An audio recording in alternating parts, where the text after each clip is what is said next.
السيد الوزير المحترم، احنا مع تشديد العقوبات في القانون الجنائي على هاد الناس اللي يمكن نقولوا بعدا بخصوص الصحافه، حتى تدخل الشوارع كاين صحفيين شرفاء اللي تيديروا العمل ديالهم بجديه، ما كاين مشكل وهما كثر، ولكن كاين واحد القله قليله جدا وبالحق تتمارس الابتزاز، تتمارس يعني كل الاشكال ديال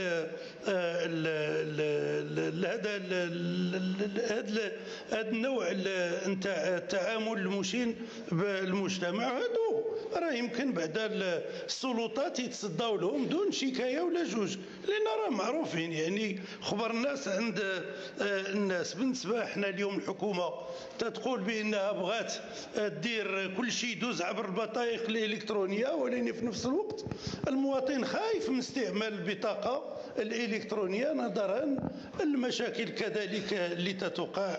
شكرا.